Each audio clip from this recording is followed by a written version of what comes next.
Before this video properly begins, I just want to do like a little disclaimer Mr. Disclaimer thingy. A majority of this video will be a spoiler-free review, but I am gonna want to talk some spoilers. So at this timestamp, I'm gonna just spoil literally everything. So if you haven't seen the movie, click off at that point. And also, like, what are you even doing with your life right now? Why haven't you seen? Why are you even here if you haven't seen the movie? The best way I could describe this film is just flashing lights and pure dopamine. The only real thing that was going for it was all the Super Mario stuff with like the references, the Easter eggs. Oh my god, look! That's Pikmin over there! Oh my god, I can't believe. But the story didn't really get anywhere. It really could have used some work, man. It was just so bland. It was really just story beats and plot devices so they could lead up to the Mario action stuff with like all the flashing colors and the pointy fingers and everything. And like, I'm not trying to be negative or anything, but just like the pacing was just, it was just really bad. I'm sorry. Every single thing just happened so incredibly fast that when like all the action scenes were done and like the actual emotional stuff begins, like I haven't any time to process like any of like the dialogue. Like I just remember all like the flashing colors that came before and the references, but like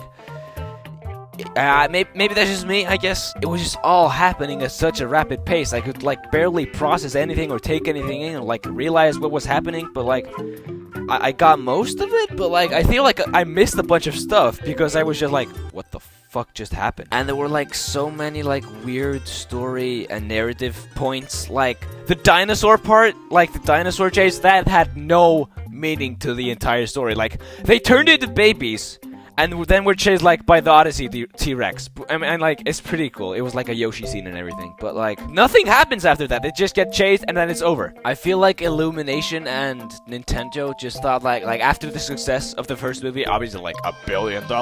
So they like probably thought that like the reason they made so much money was because of all of the Mario stuff, which is, of course, that is literally true. That is why they made so much money. But I feel like they had to improve with the story as well. They just like looked at all the cash and they were like, oh my god, we have to do even more Mario stuff, and didn't put anything into the story. Like, I'm trying to get this across as like at the most positive point. Like, I love Easter eggs. I love pointing at the screen and stuff, but like it was just so obvious they were just trying to do the same thing again. Like, that's not what needed to be done. The first movie was so magical because it was the first Super Mario movie. Ish. And of course that one had like many story issues, but it was so magical just seeing Mario for the first time on screen that it was forgiven. And like it didn't have the privilege of being the first Mario movie on screen. It was just like another Mario movie now. If they're like, maybe it's a problem with me. Maybe I didn't feel this spark because I'm getting older and more mature, like more unk or something. But yeah, I just feel like people are gonna make it out to be just like a soulless animated film with no story whatsoever. With that being said, I absolutely fucking loved this movie. Now that my negative critic mask is off, it's time to absolutely geek out about this thing. If there is one thing straight about this movie, it's that it is not a Super Mario Galaxy movie. This why did they call it that? It is most definitely a 40th anniversary celebration Mario movie, but like I understand the Mario Galaxy title. It was just like a clear marketing strategy. Like, good play for them, but like it's not what it is. I feel like I'm stating the most obvious thing right now, but this is so beautiful, dude. I don't get how my eye receptors and retinas managed to consume this much beauty and fluidity and color and just splash of awesomeness. It's a surprise to me that I didn't just explode in my seat right then and there. As always, all the elements and Easter eggs were portrayed so incredibly well, except for the narrative. They really gotta fix that, man. And can I say, I had so much fun with these characters, dude. They're so funny and energetic, and this just, this is my heart and soul right here. It was absolutely spectacular seeing the brothers back at it again throughout like the whole movie now, and now like with the Yoshi added to the mix, like, oh my god, Yoshi, it was so funny and so cute. They did his character so well. Like, I just had a smile on my face every time he was on screen. And of course, we all know Peach. She's like the absolute girl bossiest of all girl boss. She's a total badass in this one. I think I like her more in this one than the last one. And unfortunately, my guy Toad didn't get a lot of screen time, but I mean, it's okay. Just show him aside for the others to get more screen time. Like, that's okay. It's not that important. And I might be crazy here, but I didn't think Rosalina had like the least amount of screen time ever. I mean, I loved her. She was so cool and just like so. Am I weird for saying she was fine? She was just like this sweet mother for her baby Lumas. Like the Lumas were so adorable. Just want to I don't know. I just had a smile on my face every time she just did anything. Like I had a smile on my face this whole time. This was so fun. Unfortunately, there was kind of a minus with Bowser's character. I don't know what were they thinking in the writer's room, but I don't know. His character arc was kind of like all over the place and just it felt like really unfinished. But you know, it's still it's freaking Jack Black as Bowser. It was still awesome. Oh my god! Oh my! I gotta talk about my goat Bowser Jr. Bro. He was done so well. Dude, Benny Safdie, great job, bro. I remember when I first saw him in the trailer and I was like really on edge because of his voice and his eyeballs. Now when I see it, it just fits. It just fits him really fucking well. They just did him so well from the games. He was so cute and so cool and so badass. He was done justice. Like, that's all I have to say. And also his relationship with Bowser. Oh, it was all just so cute. Just you gotta see it. You had to be there. Like, also as already a Bowser Jr. fan, it was just amazing seeing him in this spotlight and just everyone. It was just this is my dream. This is our dream, and it's been for a while just to have like such a huge Mario movie and two of them. Oh my god, this isn't real, man. It was just so video game coded with just like Bowser Jr.'s paintbrush and all the power-ups and just like just the graphics and the visuals. I want to go see it again. Can I just do that? And of course, it wasn't all like sunshine and rainbows. Like, of course, the writing and the story. It was just there was no story. There was literally no story to be had. But like, it doesn't have to be that kind of movie. Like, it just has to be like fun and games and everything. It doesn't have to be like Godfather. Like, okay, that's kind of a dumb comparison. In my opinion, a Mario movie is just for the fans. Like, it doesn't have to be like this incredibly complex and compelling story.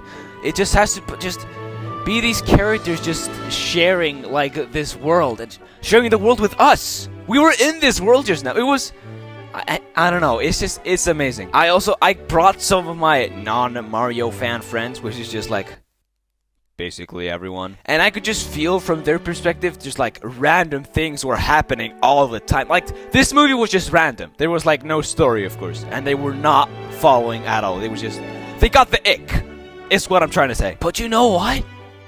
People are allowed to think this movie is bad. I'm just saying it. This is purely for the fans. If the fans love it, it's great. But I do think for the third one, with like the post-credit scene, which I will talk about in the spoiler portion, of course. In the third one, they are gonna have to do better. I'm afraid this is not gonna slide again. Like, I'm gonna be sitting there and just like, oh my god, another Easter egg, and it's not gonna be as special. They need to pick up with the story, in my opinion. I do agree, like, the pacing really needs to be fixed, and it was like way too fast. I couldn't process barely anything, actually. It's like, this deserves a rewatch, I think. It's just, that's what it is. But I had fun. I am not ashamed to say that. It was amazing to see these characters share the screen together and just like go on this wacky adventure. And not to mention, this is the spoiler portion of the video. I want Fox McCloud to step on me with his cool space boots. This guy had so much more screen time than I previously expected. Like, I get now why they gave him a poster. Although it would have been cool to just like see him for the first time on screen. But like, Glenn Powell did such a great job with his kid. He had so much aura. He was so cool. I don't know how they decided to put Fox McCloud in a Mario movie, but like, thank you, first of all. They're clearly like hyping people up for like a new game that's coming out. And if that's the case, it's like working. I am gonna want to buy this game. And also when they had like this spaceship battle and the music was blasted. Dude, I need to talk about the music. Brian Tyler, the composer, is one of my most respected people on this planet. In my opinion, the music is what brings these movies to life. It's what brings us back to the nostalgic, good old Super Mario days. I do not know why I'm doing this accent. Like when they're flying around in space or fighting like the Koopa army, they could be playing like any music possible, like bland action music, like, and it would be like, it wouldn't hit the same. But now that we got Gusty Garden playing instead, it's like, it just emphasizes every single thing in the movie. Like, the soundtrack is fully released on Spotify, and when I got home, I just went through all of it first thing, and like, spotted like little details like, oh my god, that's Bowser Jr.'s theme, oh my god. Actually, my only gripe with the soundtrack is they didn't use that theme enough, the Bowser Jr. theme. They only like, had a slow version of it in the beginning, like, you know, the...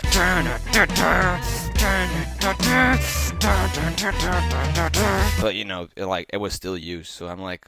That's okay. Actually, one thing I want to point out, I had like a bad taste after the movie. I just want to mention this, like, because the audio system in my theater was like bugged. For some reason, when like the music played, it was just like really silent compared to the dialogue. And like when the Common Observatory or something like theme plays, it was just like, oh my god, that's that one. It was just playing so silent. I wish it was just like injecting into my eardrums. The thing I was most excited about in this movie was taken from me. The music, in fact. But I know it's not like that big of a deal. But since this is the spoiler portion of the video, I'm gonna want to talk about some of the cameos. Personally, I do think they revealed a bit too much compared to what we got. Like, they were saying like, don't worry, there are so many more surprises to come, which is like... There were like 5, I think. They already revealed the Honeybee Queen for some reason. Like, they did. Why did they do that? But still, like, Dry Bowser? Like, Dry Bowser. That was actually f***ing mental. I actually, like, love the concept of Dry Bowser, and I've been, like, a stan for, like, years. So it was so badass to seem like, I am the Lord of Bones! Wait, what? That was actually a really random line. Why did he say it? And seeing like Fury, Bowser Jr. fight by his side against the Mario, and like Luigi and Yoshi pull up with the power-ups, and like, oh shit, through 3v2, like, oh, dude, that scene was actually sick, even though it was like incredibly fast-paced. That's actually one gripe I have with the finale. Is just like everything is so incredibly fast. Like they invade the planet and they get captured, and like Bowser Jr.'s in like this Mario Maker thing with them, and they go through that so quick. And then soon after that, they like kill Bowser, and he comes back, and then they have like this crazy like free for all, and just like it was just so quick. I didn't like process anything. It was just like happening straight in my face. But you know, it was cool that it happened. And like the same with this, like the references that happened in the finale, like with freaking Game & Watch. Game & Watch pops up and he absolutely destroys Bowser. That was actually sick. But when like the dragon from Odyssey appeared, like we know this one, right? The dragon from Odyssey appeared from Bowser Jr.'s pain. They was like, that was incredibly random. And then he eats him. He eats Bowser. Like, I don't know. I find this like pretty weird, but. I don't know, it slides. And then Mario gets like the red star from Galaxy, which appears out of nowhere, by the way, from a random question block. And it's supposed to be like this incredibly cool supersonic chaos emerald moment. But like, it is so short. It's like in this finale, they were like thinking like, okay, we have 10 minutes left. We have to just toss everything at the wall this time and hoping it stick. But like, they were just doing everything and didn't let anything like live on for too long, so... Yeah, it was just like a weird feeling, like he like got the red star, saved Bowser Jr., killed the dragon, and then it's over. That's literally it. I mean, Gusty Garden played. That was cool, but like, yeah, it left a bad feeling in my tummy. Not to mention like the sister dynamic between Peach and Rosalina, like that was of course a shocking reveal.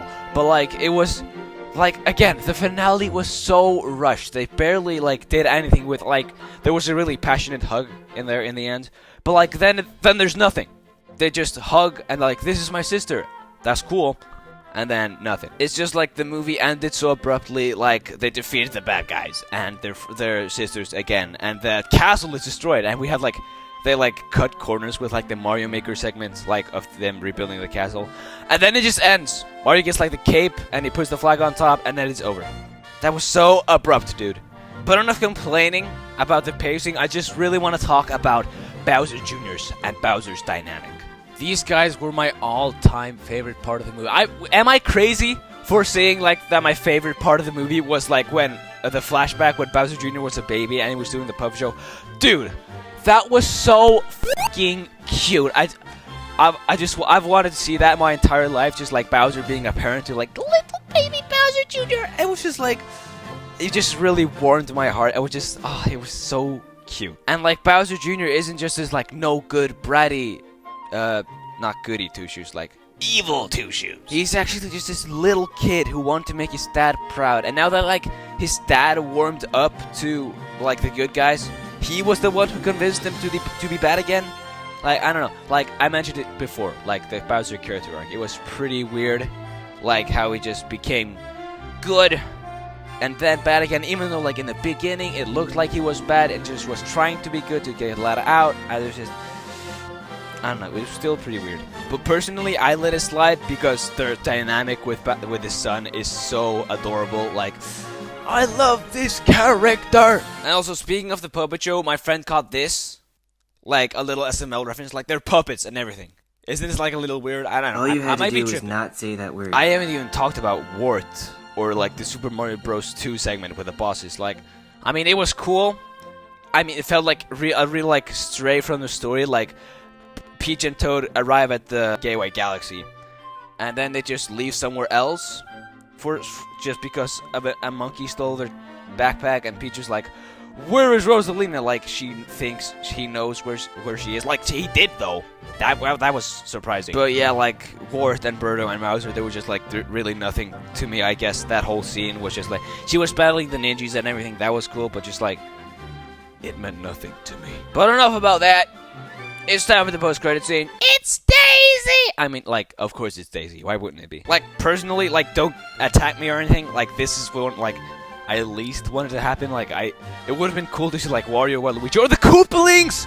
The Koopalings would have been so sick! But yeah, like, I don't really know what this means for the next Mario movie. Like, it might be Luigi-focused. That might be kind of cool, with, like, Luigi's Mansion references, but, like, I'm just gonna wait. She looks bad though. Not terrible bad, just like attractive bad. And yeah, I think that's gonna be it for my review. Of course, fun for the fans, amazing experience with like all their favorite characters, but with an incredibly narrow story, not for grown-ups who take things seriously. Like, of course not. This is purely for the fans who just want to see their characters and references on the big screen in a wacky adventure.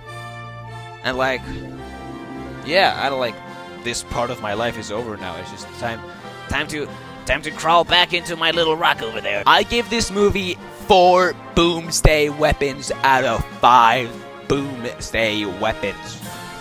Okay, bye.